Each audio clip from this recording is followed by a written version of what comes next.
ओम शांति।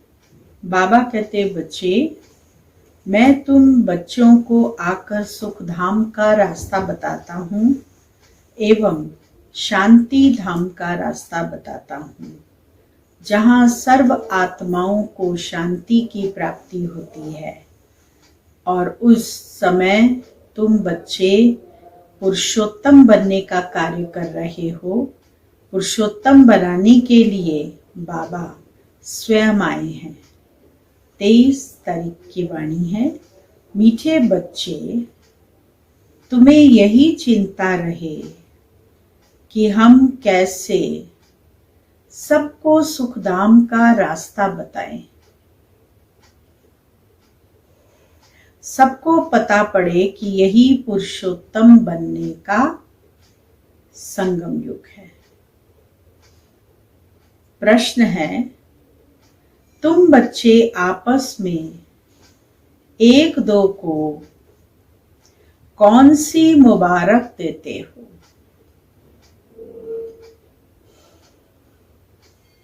मनुष्य मुबारक कब देते हैं?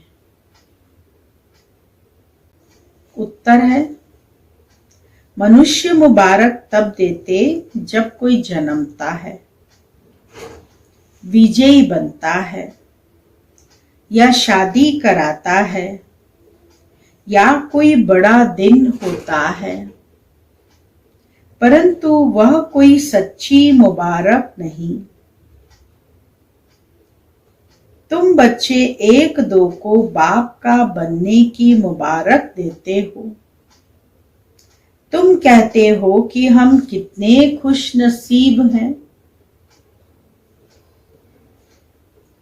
जो सब दुखों से छूट सुखधाम में जाते हैं।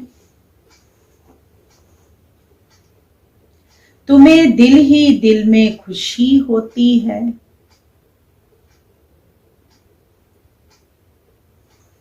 ओम शांति। बेहद का बाप बैठ बेहद के बच्चों को समझाते हैं। अब प्रश्न उठता है, बेहद का बाप कौन? यह तो जानते हो कि सबका बाप एक है, जिसको परम पिता कहा जाता है। लौकिक बाप को परम पिता नहीं कहा जाता। परम पिता तो एक ही है। उनको सब बच्चे भूल गए हैं। इसीलिए परम पिता परमात्मा जो दुख हरता सुख करता है, उसे तुम बच्चे जानते हो कि बाप हमारे दुख कैसे हर रहे हैं। फिर सुख शांति में चले जाएंगे। सब तो सुख में नहीं जाएंगे, कुछ सुख में कुछ शांति में चले जाएंगे। कोई सतयुग में पाठ बजाते, कोई त्रेता में, कोई द्वापर में। तुम सतयुग में रहते हो तो बाकी सब मुक्ति धाम में। उनको कहेंगे ईश्वर का घर। मुसलमान लोग जब नमाज पढ़ते हैं तो सब मिलकर खुदा ताला की बंदगी करते हैं। किस लिए? खुदा ताला की बंदगी किस लिए करते हैं? क्या बहिश्त के लिए या अल्लाह के पास जाने के लिए? अल्लाह के घर को बहिश्त नहीं कहेंगे। वहां तो आत्माएं शांति में रहती हैं, शरीर नहीं रहते। यह जानते होंगे अल्लाह के पास शरीर से नहीं परंतु हम आत्माएं जाएंगी। अब सिर्फ अल्लाह को याद करने से तो कोई पवित्र नहीं बन जाएंगे। अल्लाह को तो जानते ही नहीं। अब यह मनुष्यों को कैसे राय दे कि बाप सुख शांति का वर्षा दे रहे हैं। विश्व में शांति कैसे होती है? विश्व में शांति कब थी? यह उन्हों को कैसे समझाएं? सर्विसेबल बच्चे जो हैं, नंबरवार पुरुषार्थ अनुसार उन्हों को यह चिंतन रहता है, तुम ब्रह्मा मुखवंशावली ब्राह्मणों को ही बाप ने अपना परिचय दिया है। सारी दुनिया के मनुष्य मात्र के पार्ट का भी परिचय दिया है। अब हम मनुष्य मात्र को बाप और रचना का परिचय कैसे दें? परमात्मा ने अपना स्वयं का परिचय भी हमको दिया, आत्मा का परिचय भी दिया और साथ साथ वर्ल्ड ड्रामा का परिचय भी दिया।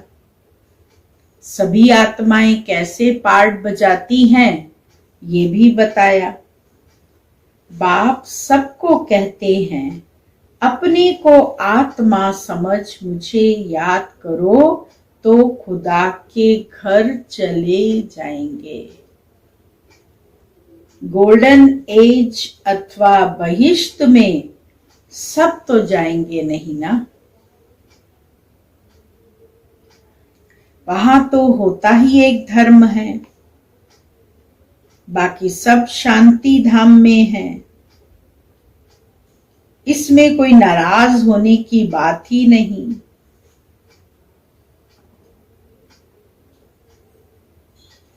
मनुष्य शांति मांगते हैं, वह मिलती ही है अल्लाह अथवा गॉड फादर के घर में। आत्माएं सब आती हैं शांति धाम से। वहां फिर तब जाएंगे जब नाटक पूरा होगा।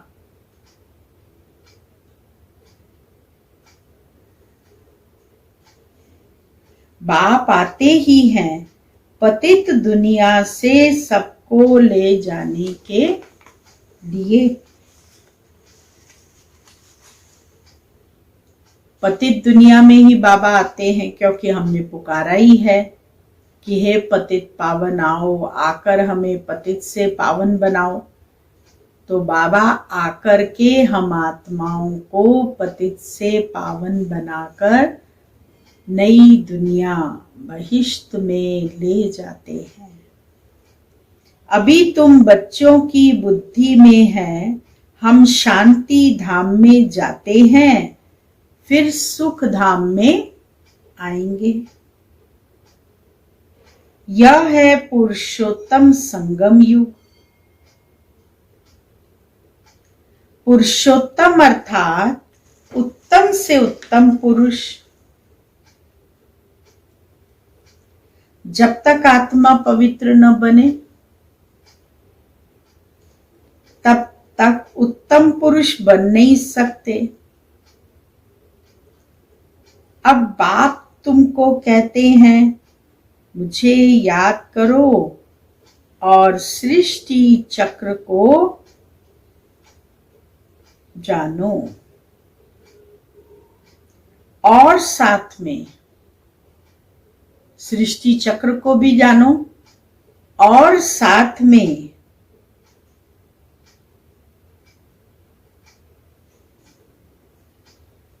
दैवी गुण भी धारण करो। इस समय सभी मनुष्यों के कैरेक्टर बिगड़े हुए हैं। नई दुनिया में तो कैरेक्टर बहुत फर्स्ट क्लास होते हैं। भारतवासी ही उच्च कैरेक्टर वाले बनते हैं। उन उच्च कैरेक्टर वालों को कम कैरेक्टर वाले माथा टेकते हैं। उनके कैरेक्टर्स वर्णन करते हैं।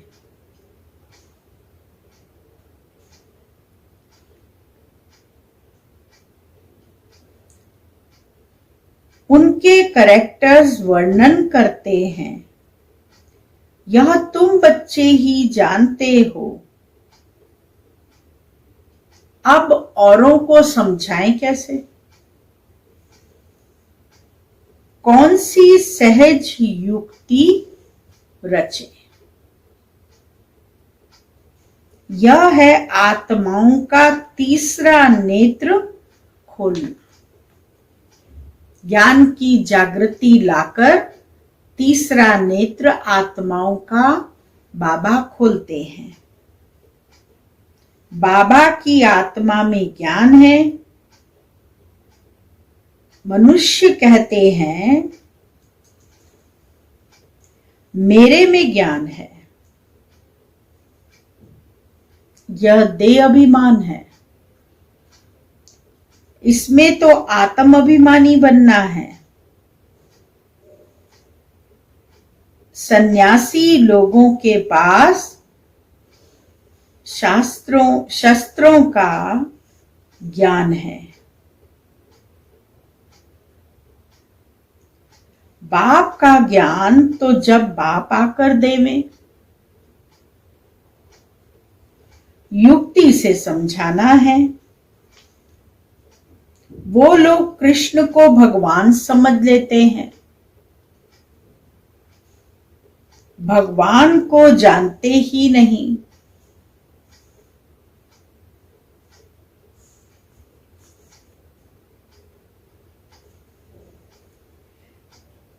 ऋषि मुनि आदि कहते थे हम नहीं जानते हैं।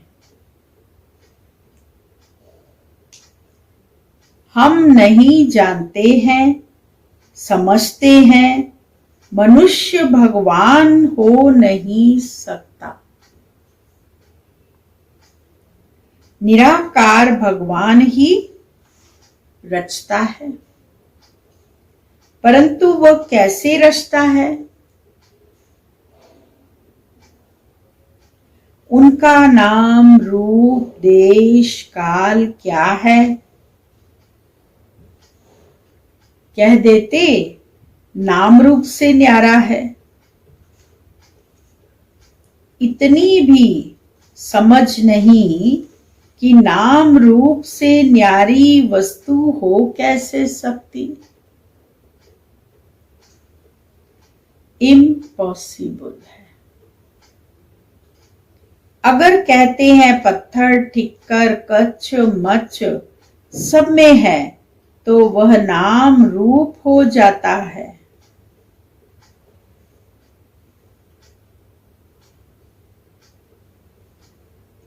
कब क्या कहते रहते हैं। बच्चों को दिन रात बहुत चिंतन चलना चाहिए कि मनुष्यों को हम कैसे समझाएं।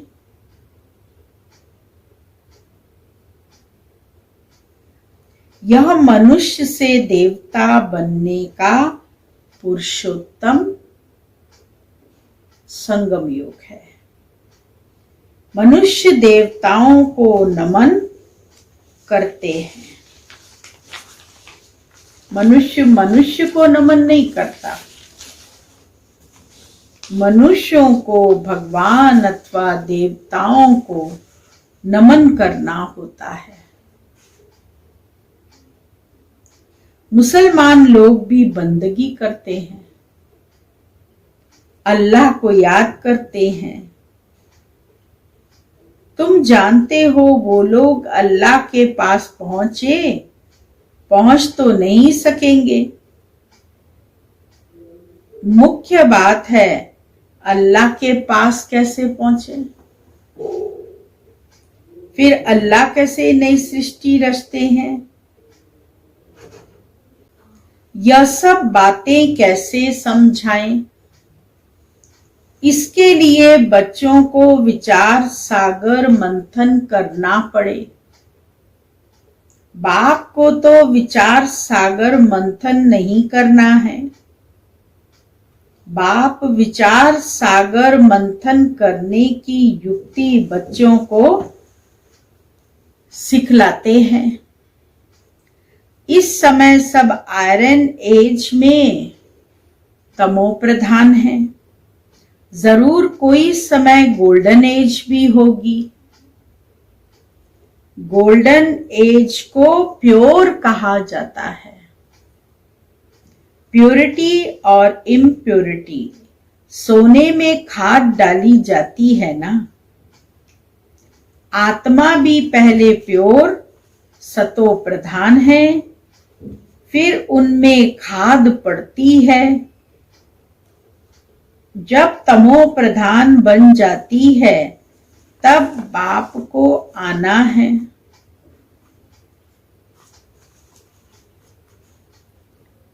बाप ही आकर सतो प्रधान सुख धाम बनाते हैं। सुख धाम में सिर्फ भारतवासी ही होते हैं, बाकी सब शांति धाम में चले जाते हैं। शांति धाम में सब प्योर रहते हैं। फिर वहां आकर फिर यहां आकर आहिस्ता आहिस्ता इम्प्योर बनते जाते हैं। हर एक मनुष्य सतो रजो तमो जरूर बनते हैं। अब उन्हों को कैसे बताएं कि तुम सब अल्लाह के घर पहुंच सकते हो। देह के सब संबंध छोड़ अपने को आत्मा समझो। भगवानो वाच्य तो है ही। मेरे को याद करने से यह जो 5 भूत हैं ये निकल जाएंगे। तुम बच्चों को दिन रात यह चिंता रहनी चाहिए। बाप को भी चिंता हुई तब तो ख्याल आया कि जाऊं, जाकर सबको सुखी बनाऊं। बाबा को भी संकल्प आया कि अब मेरी समय हो गया है, जाऊं, जाकर सबको सुखी बनाऊं। साथ में बच्चों को भी मददगार बनना है। अकेले बाप क्या करेंगे, तो यह विचार सागर मंथन करो। क्या ऐसा उपाय निकालें जो मनुष्य झट समझ जाएं कि यह पुरुषोत्तम संगम युग है। इस समय ही मनुष्य पुरुषोत्तम बन सकते हैं। पहले उच्च होते हैं, फिर नीचे गिरते हैं। पहले पहले तो नहीं गिरेंगे ना।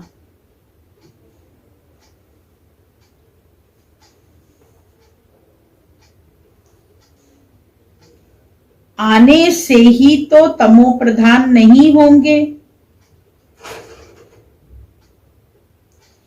हर चीज पहले सतो प्रधान, फिर सतो रजो तमो होती है। बच्चे इतनी प्रदर्शनियां आदि करते हैं, फिर भी मनुष्य कुछ समझते नहीं है, तो और क्या उपाय करें। भिन्न भिन्न उपाय तो करने पड़ते हैं ना। उसके लिए टाइम भी मिला हुआ है। फट से तो कोई संपूर्ण नहीं बन सकते।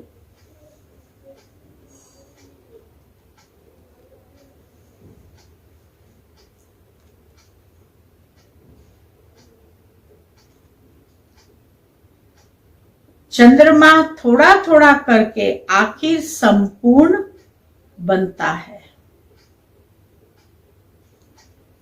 हम भी तमो प्रधान बने हैं, फिर सतो प्रधान बनने में टाइम लगता है। वह तो है जड़, फिर यह है चैतन्य।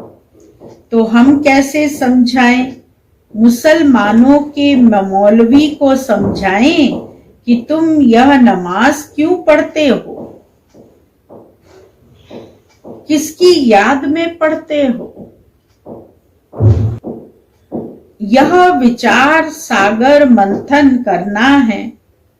बड़े दिनों पर प्रेसिडेंट आदि भी मस्जिद में जाते हैं, बड़ों से मिलते हैं। सब मस्जिदों की फिर एक बड़ी मस्जिद होती है। छोटी छोटी मस्जिद होती हैं छोटे छोटे स्थान पर, और उन सब की एक बड़ी मस्जिद होती है। वहां जाते हैं ईद मुबारक देने।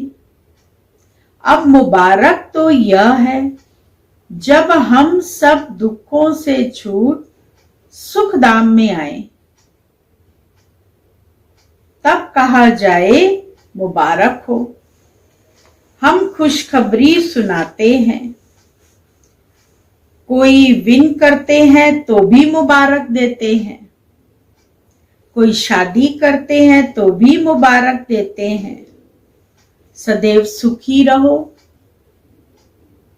अब तुमको तो बाप ने समझाया है, हम एक दो को मुबारक कैसे दें? इस समय हम बेहद के बाप से मुक्ति, जीवन मुक्ति का वर्षा ले रहे हैं।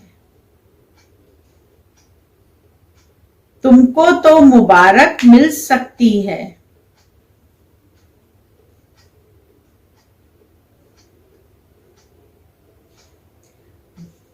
बाप समझाते हैं, तुमको मुबारक हो। तुम 21 जन्मों के लिए पदमपति बन रहे हो। अब सब मनुष्य कैसे बाप से वर्षा लें, सबको मुबारक दें।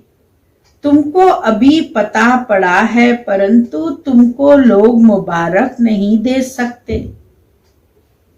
तुमको जानते ही नहीं हैं। मुबारक देवें तो खुद भी जरूर मुबारक पाने के लायक बने। तुम तो गुप्त हो ना, एक दो को मुबारक दे सकते हो। मुबारक हो, हम बेहद के बाप के बने हैं। तुम कितने खुशनसीब हो। कोई लॉटरी मिलती है या बच्चा जन्मता है तो कहते हैं मुबारक हो। बच्चे पास होते हैं तो भी मुबारक देते हैं। तुमको दिल ही दिल में खुशी होती है, अपने को मुबारक देते हो। हमको बाप मिला है जिससे हम वर्षा ले रहे हैं। बाबा समझाते हैं, तुम आत्माएं तो दुर्गति को पाई हुई हो, वह सब सद्गति को पाती हो। मुबारक तो एक ही सबको मिलती है, पिछाड़ी में सबको मालूम पड़ेगा। जो ऊंच ते ऊंच बनेंगे उनको नीचे वाले कहेंगे मुबारक हो। जो राजा महाराजा बनेंगे, नीचे की दास प्रजा साहूकार सब मुबारक हो कहेंगे। आप सूर्यवंशी कुल में महाराजा महारानी बनते हो। नीच कुल वाले मुबारक उनको देंगे जो विजय माला के दाने बनते हैं। जो पास होंगे उनको मुबारक मिलेगी, उनकी ही पूजा होती है। आत्मा को भी मुबारक हो जो उच्च पद पाती है, फिर भक्ति मार्ग में उनकी ही पूजा होती है। मनुष्यों को पता नहीं कि क्यों पूजा करते हैं, तो बच्चों को यही चिंता रहती है कि कैसे समझाएं। हम पवित्र बने हैं, दूसरों को कैसे पवित्र बनाएं। दुनिया तो बहुत बड़ी है ना, क्या किया जाए जो घर घर में पैगाम पहुंचे। पर्चे गिराने से सबको तो मिलते नहीं। हवाई जहाज से पर्चे गिराते हैं तो उड़ जाते हैं, और उड़ जाते हैं तो कहाँ कहाँ जाके गिरते। कोई पेड़ में टंग जाते हैं, कोई बिल्डिंग के ऊपर छत पे टंग जाते हैं। तो इसीलिए बाबा कहते पर्चे गिराने से सबको तो मिलते नहीं। यह तो एक एक को हाथ में पैगाम चाहिए, क्योंकि उनको बिल्कुल पता नहीं कि बाप के पास कैसे पहुंचे। कह देते हैं सब रास्ते परमात्मा से मिलने के हैं, परंतु बाप कहते हैं यह भक्ति दान पुण्य तो जन्म जन्मांतर करते आए हो, परंतु रास्ता मिला कहाँ। कह देते यह सब अनादि चलता आया है, परंतु कब से शुरू हुआ। अनादि का अर्थ नहीं समझते। तुम्हारे में भी नंबर वार पुरुषार्थ अनुसार समझते हैं। ज्ञान की प्रारब्ध 21 जन्म, वह है सुख फिर है दुख। तुम बच्चों को हिसाब समझाया जाता है, किसने बहुत भक्ति की है। यह सभी रोजगारी बातें एक एक को तो नहीं समझा सकते। क्या करें, कोई अखबार में डालें, टाइम तो लगेगा। सबको पैगाम इतनी जल्दी तो मिल न सके। सब पुरुषार्थ करने लग पड़ेंगे तो फिर स्वर्ग में आ जाएंगे। लिमिटेड संख्या तो रहेगी नहीं, सबके सब पहुंच जाएंगे स्वर्ग में। यह हो ही नहीं सकता। अब तुम पुरुषार्थ करते हो स्वर्ग के लिए। अब हमारे जो धर्म वाले हैं उनको कैसे मिलते, कैसे पता पड़े कौन कौन ट्रांसफर रहा हुआ है।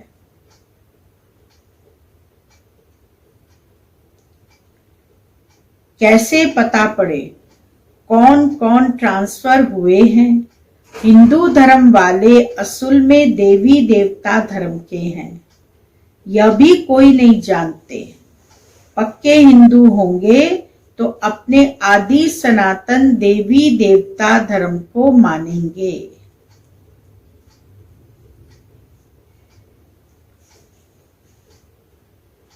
इस समय तो सब पतित हैं,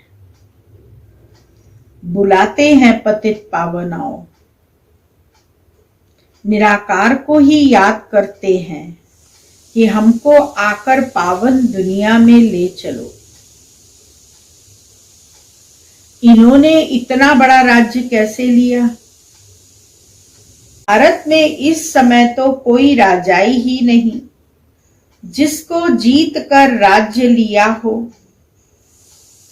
वह कोई लड़ाई करके राजाई तो पाते नहीं। मनुष्य से देवता कैसे बनाया जाता कोई को पता नहीं। तुमको भी अब बाप से पता पड़ा है। मनुष्य से देवता ज्ञान सुनाकर बनाया जाता है। कोई मनुष्य आत्मा नहीं बना सकती देवता, परंतु स्वयं परम पिता परमात्मा परम धाम से अवतरित होकर एक साधारण बूढ़े ब्राह्मण के तन में आते हैं और उसके मुख से ज्ञान सुनाते हैं। ज्ञान का तीसरा नेत्र देकर सब मनुष्यों की तीसरी आंख खोलते हैं, अर्थात ज्ञान की आंख खुलती है और उन्हें सब बातों का ज्ञान होता है कि मैं कौन हूँ, कहाँ से आई हूँ, किसकी संतान हूँ, मेरा पिता भगवान कौन है, उसके साथ मुझे संबंध कैसे जोड़ना है। इन सब बातों में जब बुद्धि जाती है और व्यर्थ चिंतन समाप्त हो जाता है तो पुरुषार्थ की रफ्तार भी बढ़ जाती है। तुमको भी अब बाप से पता पड़ा है। औरों को कैसे बताएं जो मुक्ति जीवन मुक्ति को पाए। पुरुषार्थ कराने वाला चाहिए ना, जो अपने को जानकर अल्लाह को याद करे। बोलो, तुम ईद की मुबारक किसको कहते हो? तुम अल्लाह के पास जा रहे हो, पक्का निश्चय है। जिसके लिए तुमको इतनी खुशी रहती है, यह तो वर्षों से तुम करते आए हो। अभी खुदा के पास जाएंगे या नहीं मूंझ पड़ेंगे। बरोबर हम जो पढ़ते रहते हैं, क्या करने के लिए? ऊंच ते ऊंच एक अल्लाह ही है। बोलो, अल्लाह के बच्चे तुम भी आत्मा हो। आत्मा चाहती है हम अल्लाह के पास जाएं। आत्मा तो पहले पवित्र थी, अभी पतित बनी है। अभी इनको बहिष्ठ तो नहीं कहेंगे, सब आत्माएं पतित हैं। पावन कैसे बने? जो अल्लाह के घर जाएं, वहां विकारी आत्मा होती नहीं, वाइसलेस होनी चाहिए। आत्मा कोई फर्ज से तो सतो प्रधान नहीं बनती। यह सब विचार सागर मंथन किया जाता है। बाबा का विचार सागर मंथन चलता है, तब तो समझाते हैं ना। युक्तियां निकालनी चाहिए, किसको कैसे समझाएं। भिन्न भिन्न प्रकार की युक्ति निकालनी चाहिए। समझो, प्रदर्शनी बनाओ, अलग अलग विचारधारा की प्रदर्शनियां बनाओ, फिर उसके बाद पर्चे बांटो, संदेश के पर्चे, दूसरे पर्चे, डोर टू डोर पर्चा जाना चाहिए। चाहे पेपरों के अंदर डाल के दो, चाहे एरोप्लेन से पर्चे गिराओ, कुछ भी करो, कैसे भी करो, परंतु लोगों को, सबको बाबा का संदेश पहुंचना चाहिए। किसको कैसे समझाएं? अच्छा, मीठे मीठे सिकिलदे बच्चों प्रति माता पिता बाप दादा का याद प्यार और गुड मॉर्निंग। रूहानी बाप की रूहानी बच्चों को नमस्ते और रूहानी बच्चों की रूहानी बाबा को याद प्यार गुड मॉर्निंग नमस्ते। मुख्य सार है पहला पॉइंट। जैसे बाप को ख्याल आया कि मैं जाकर बच्चों को दुखों से छुड़ाऊं, सुखी बनाऊं, ऐसे बाप का मददगार बनना है। घर घर में पैगाम पहुंचाने की युक्ति रचनी है।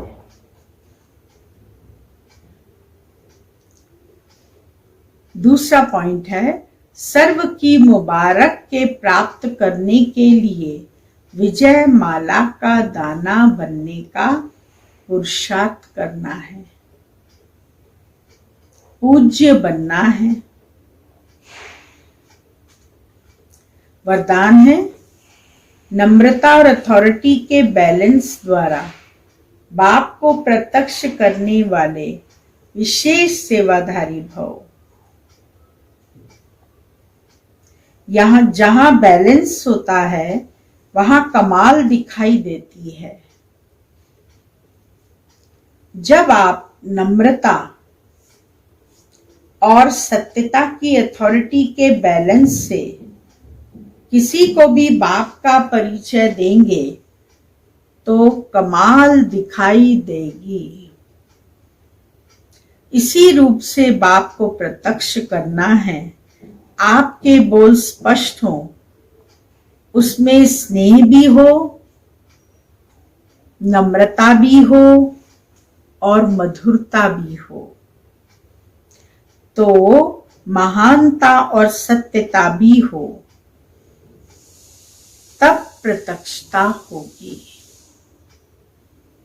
बोलते हुए बीच बीच में अनुभव कराते जाओ, जिससे लगन में मगन मूर्त अनुभव हो।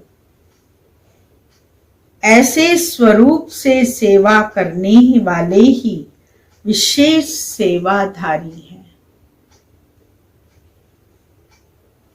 स्लोगन: समय पर कोई भी साधन न हो तो भी साधना में विघ्न न पड़े।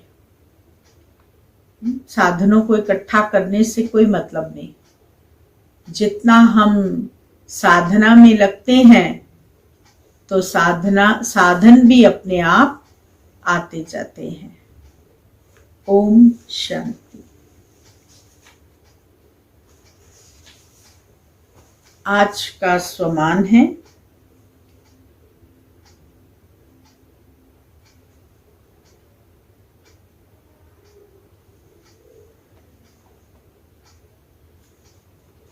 मैं आत्मा मास्टर शांति का सागर हूं।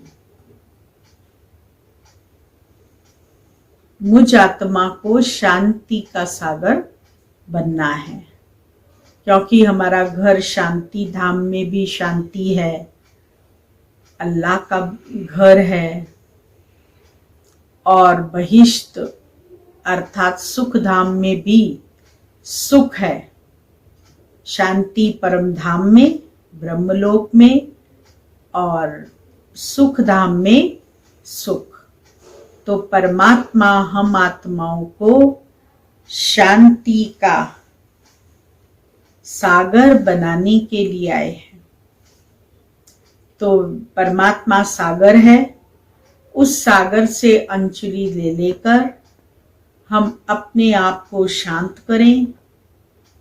जितना अपने को शांत रखेंगे उतना अन्य आत्माओं को भी शांति की शक्ति का अंजलि दे सकेंगे, उनके ऊपर छींटे डाल सकेंगे, जिससे वो भी तड़पती मचलती हुई आत्माएं शांत हो जाएं। ओम शांति।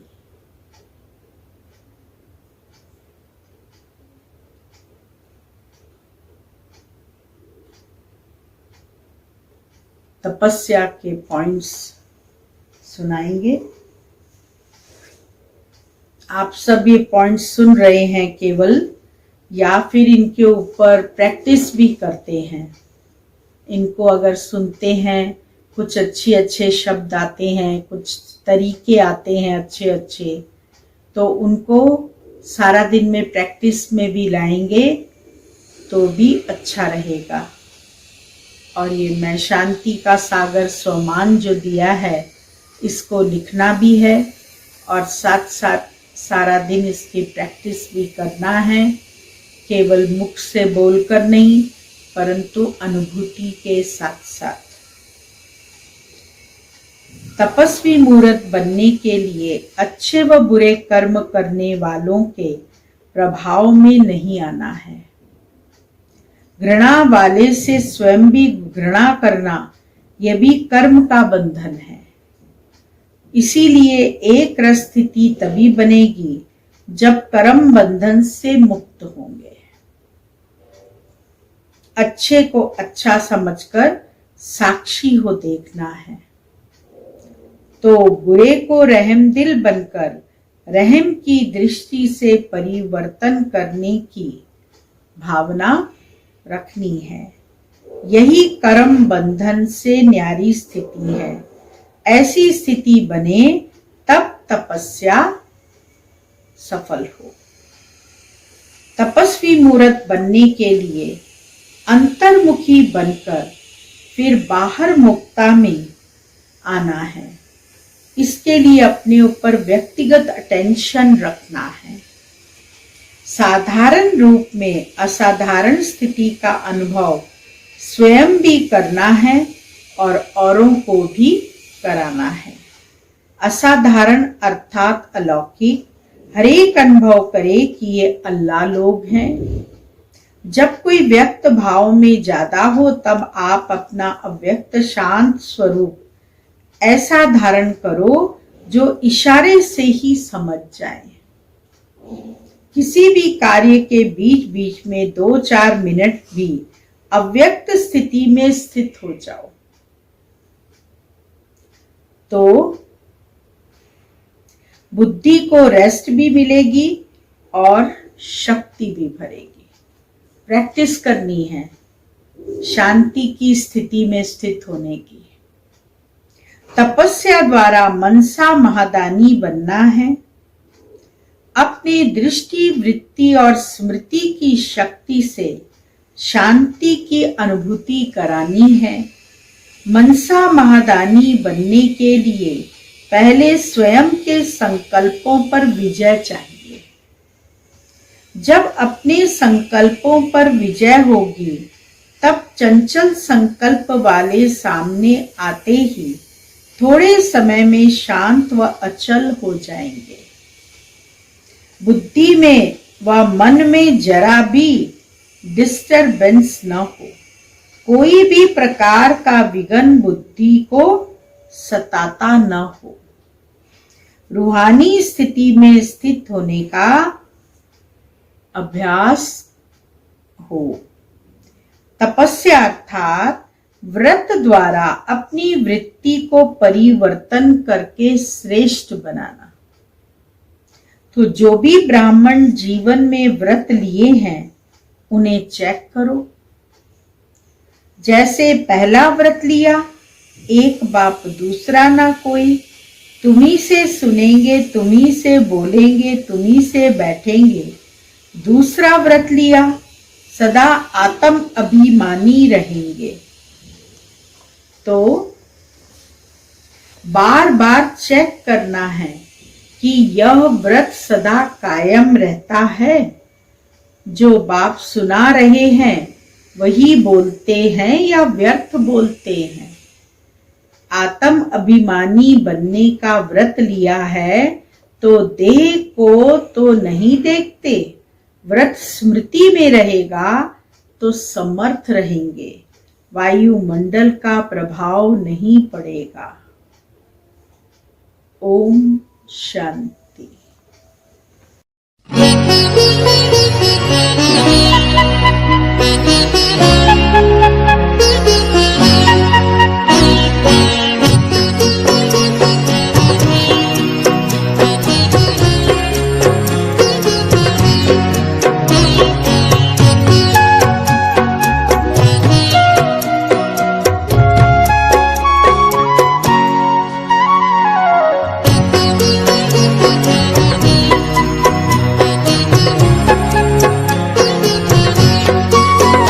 चरणों में जगह मांगी थी, हमें दिल में बसा लिया। चरणों में जगह मांगी थी, हमें दिल में बसा लिया। थे एक नजर के प्यासे, नजरों में समा लिया। आपका शुक्रिया, आपका शुक्रिया, आपका शुक्रिया, आपका शुक्रिया।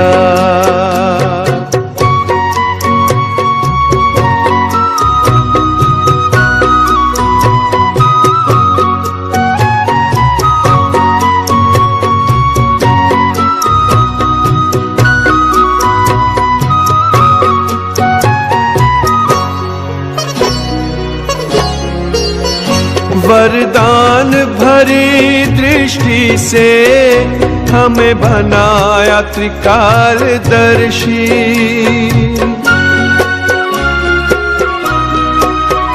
वरदान भरी दृष्टि से हमें बनाया त्रिकालदर्शी। जन्मों के पुण्य फले हैं, प्रभु दया है इतनी बरसी। पलकों से उठा कर मोती आंखों का बना लिया। पलकों से उठा कर मोती आंखों का बना लिया। थे एक नजर के प्यासे, नजरों में समा लिया।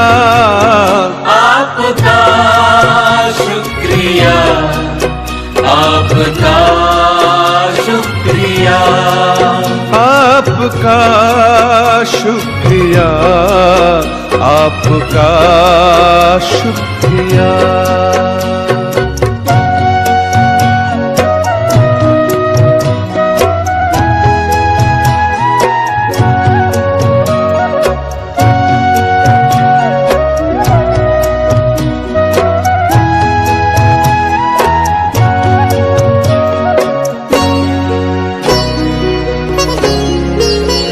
खुशियों के पंख लगाकर जी करता है उड़ जाऊं।